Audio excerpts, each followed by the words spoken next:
of the day.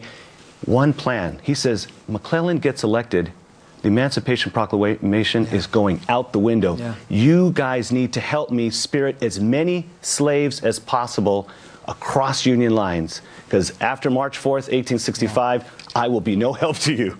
Thankfully, he gets that great telegram from Sherman in September. Atlanta is ours and fairly won. And of course, everybody's like, oh, I'm not against the war. I'm for the war. The war's going great. I'm for it. Boy, we haven't wins. changed it all. Yeah. Jeez. That's right. We are just little worms.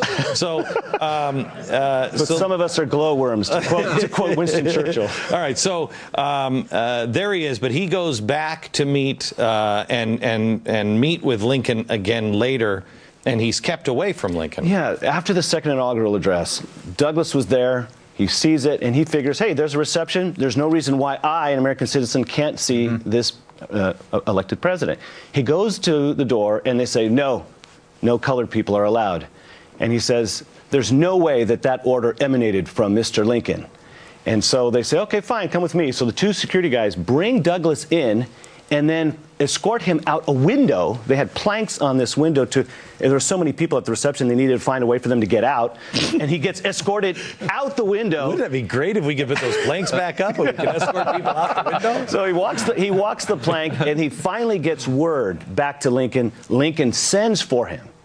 He comes across this great ballroom, the East Room, and he says, there's my friend, Mr. Douglas. Douglas comes to him, and Lincoln says to him, there's no man in this country whose opinion I value more.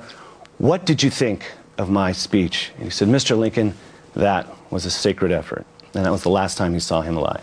All right, I want to, I'm going to take a break, and then when I come back, I want to go back to the Revolutionary time, because African Americans played a critical role, And there is one thing that drives me out of my mind. I've heard presidents say it, and it is such a misjustice to our founders, such a miscast, and it cannot be anything other than intentional by people who are intelligent. But then again, I've seen how history has been distorted and changed.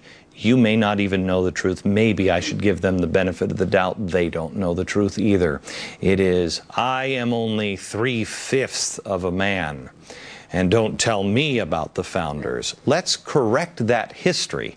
It is crucial to understanding, and it restores the founders and who they were. Back in a minute.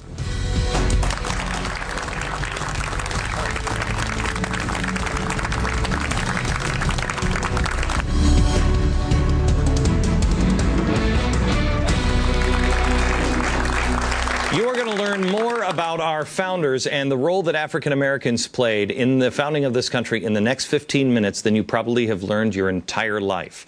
Back with me is David Barton, founder and president of Wall Builders, and Lucas Morell. He is a professor at Washington and Lee University in Virginia. I want to go back to Frederick Douglass here, because Frederick Douglass actually was very upset at our founders because he said, I'm not just 3/5 of a human being. I'm a full human being. This is an argument that is used even today that Frederick Douglass corrected. Yes. Tell me the story. What happened was, after he escaped in 1838, he ended up in New York. In New York, he gets discipled by a lot of anti-slavery folks, and that's the Lysander Spooners and Gerrit Smith and William Lloyd Garrison, etc. And Massachusetts Society hears him do his testimony, and they said, oh man, you got to speak for us. Well, in the meantime, they're saying, you know, you need to overthrow the Constitution, because the Constitution is a slavery document. The founders gave us slavery in the document, and there's all these clauses of slavery. And he believed that. But bless his heart, when the Massachusetts Anti-Slavery Society said, we want to pay you to go on the road full time, he said, okay, I got to make sure I know this stuff. So he sat down and read the Constitution for himself, not just what the guys had taught him. He read it himself, and he read the documents surrounding it, the debates going around it. And he comes out with this epiphany and says, this is a great anti-slavery document. And he says, every clause in it. You go, whoa, time out. how can the 3/5 clause be an anti-slavery clause? Real easy. He read the convention notes.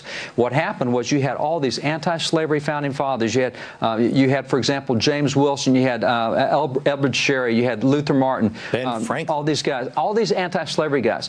And you had 3 hardcore Southern states that were pro-slavery. There's Georgia, North Carolina, South Carolina. And so the Constitution says every 30,000 inhabitants you get a representative to the House of Representatives. And in South Carolina and Georgia, there's more blacks than there are whites, and they're slaves. And they said, great, every 30,000 slaves we've got, we'll get another member of Congress. Guys up north said, no, we're not doing that. If you want to count them, you free them. Every free person you have, you can get 30,000. You can have, and they said, no, we're going to count this, or we're not going to be part of these United States. So this debate goes back and forth. And what's really funny is the guys in the South said, blacks are property. I love they're not people. They're not people, but they want to count them as people. And see, the guys in the North said, no, every black is equal to a white. We're all created equal. You get 30,000 free blacks. You get a member of Congress, and that was the incentive to free blacks. It was you get to count them for Congress.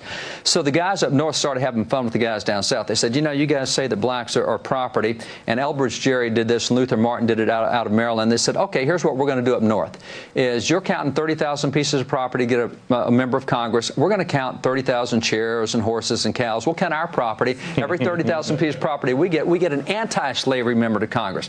So they went back and forth on this thing, and what they finally ended up was the 3/5 clause that says, okay, we will count 3/5 of the slave population, not individuals, which meant you now had to have 50,000 before you could get a pro-slavery rep to Congress. The 3/5 clause cut the slavery representation in Congress in half. And when Frederick Douglass read that, he said, the 3/5 clause, that has nothing to do with the worth. That has to do with the representation. It makes it harder to get a pro-slavery representative in Congress. The Constitution's an anti-slavery document. And it was. It was. And That's it was why they Frederick changed. Douglass who points that out. The original document for the Declaration of Independence was life, liberty, and property. And property. That's right. The reason being, they changed it. They changed it to pursuit of happiness because they didn't want the South to say, That's right. The South. You've got chairs, we've got people. By the way, all of these people here, most people, these pictures, most people cannot identify them, but they all played a role in the founding of our nation, or the refounding of our nation. These people are now in the textbooks because of Texas, because of what happened. These people, they fought to put these people in. Why would the left fight to put these people in? Let me go back to the picture we had earlier of the Battle of Bunker Hill. Okay. So if you take that picture of the Battle of Bunker Hill, and this is a painting that was done in 1817, and the guy who did this, John Trumbull, did this painting. John Trumbull was at the Battle of Bunker Hill. He's the guy who drew the maps for Washington, what went on. Over here on the right, we have Peter Salem. Now, he had 14 military commendations that day. He is the hero. They brought him in front of George Washington to get special honors from the commander-in-chief. He's the guy standing behind the white guy with the sword. That's right. Now, the white guy with the sword is Thomas Grosvenor. So you have Thomas Grosvenor and you have Peter Salem, black and white, fighting side by side. But Peter is definitely the hero that day. 1817, this painting is done, and all the way up until the 1980s, we knew that was Peter Salem, the hero of Bunker Hill. 1980s, the professors got together and said, oh, no, that's not Peter Salem. We think that's Grosvenor's slave is who that is. It's not Peter Salem. Oh, you're kidding. No, in the 80s, they changed that from Peter Salem to Grosvenor's slave, Asaba. And that's what they say, oh, no, it's not Peter, it's Asaba Grosvenor, it's his slave. How come the guy who painted it and the guy who was there and the guy who saw it and painted what he saw had him as Peter Salem, and now we've all convinced, oh, no, it's just like, because we're into this thing of the founders have got to be evil. We got to make every effort we can to make them evil. We got to make victims and everything. These guys weren't victims. They were courageous Americans who won the battle, and we can't afford to say that. That'd make America look good. When did America have the first Speaker of the House? 1789. Wow. Details next.